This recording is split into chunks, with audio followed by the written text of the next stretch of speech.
跟足我哋幾個月，終於可以見證到雲志苑第一間屋完工啦！380尺兩房間隔，快啲跟我入嚟逐個位講俾你聽啦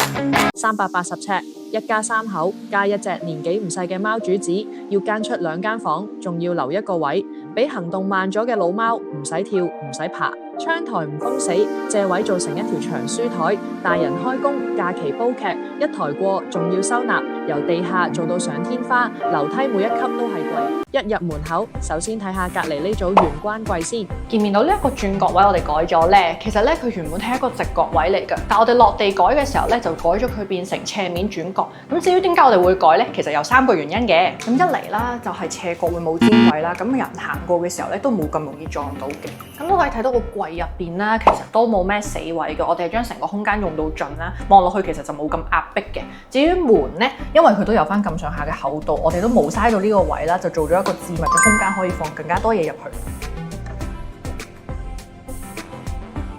咁嚟到電視櫃啦，咁左邊我哋都有搭配咗一個茶色玻璃，做咗一個玻璃展示櫃嘅，入邊就可以放下屋主嘅一啲心頭好物品等等。再嚟到一直延伸呢一邊呢，我哋都係幫屋主設計咗一個開放式層架啦，就可以放更加多嘅擺設。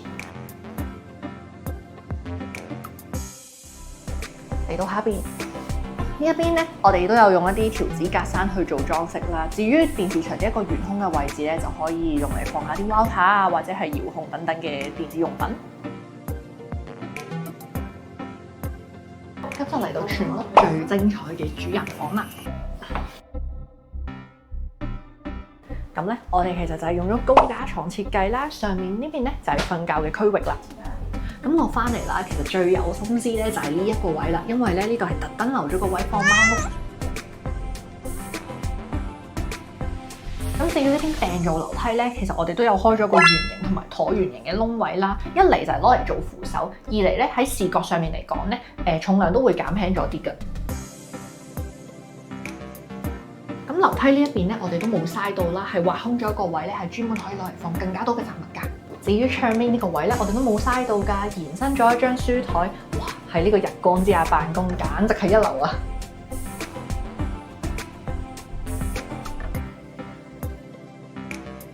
呢度好似望落去咩都冇咁你就錯啦。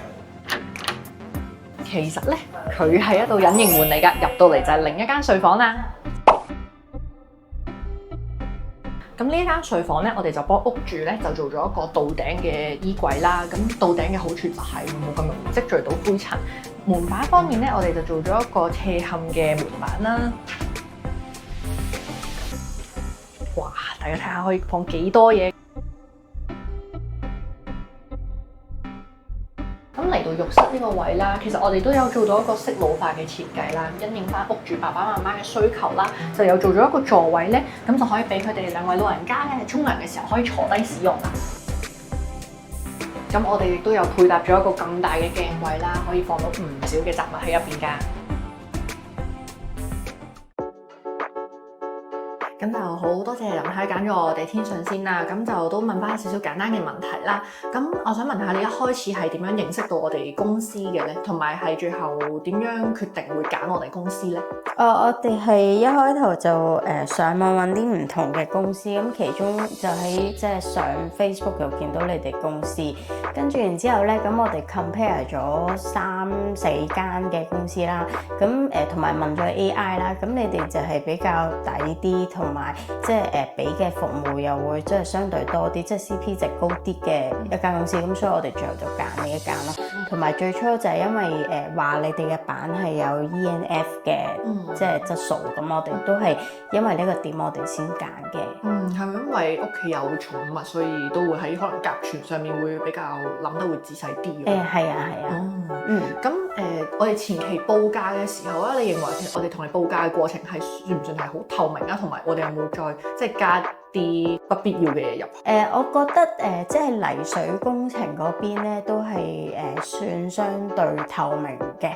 咁問下啦，咁如果係對比翻一開始咧設計師出嗰個 3D 圖俾你嘅時候，同埋而家都望到實物啦，其實你覺得認為出入係大唔大？都有冇同埋係做到你所提出嘅要求咧？我覺得個即係實物個效果係再好啲，因為比起之前嗰、個即係 3D 圖咧，其實我哋係調整咗一啲，譬如即係可能嗰個花紋啊，咁所以夾出嚟，我覺得即係而家呢個地方就會相近我滿意啲嘅位置咯。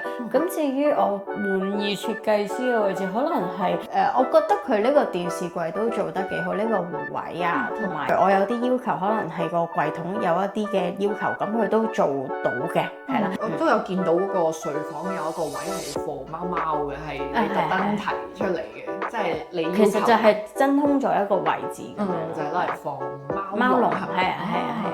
咁我想問下啦，咁你係喺收樓前幾耐就已經揾到我哋公司嘅咧？我哋個幾月前開始，跟住我哋就傾完，跟住我哋差唔多都有1個月幾嘅時間，咁我哋就夾設計，跟住後尾到我哋就係攞鎖匙，跟住然之後就開始做裝修咯。想睇更多真實裝修案例同設計靈感，記得 like、comment、share 同 subscribe。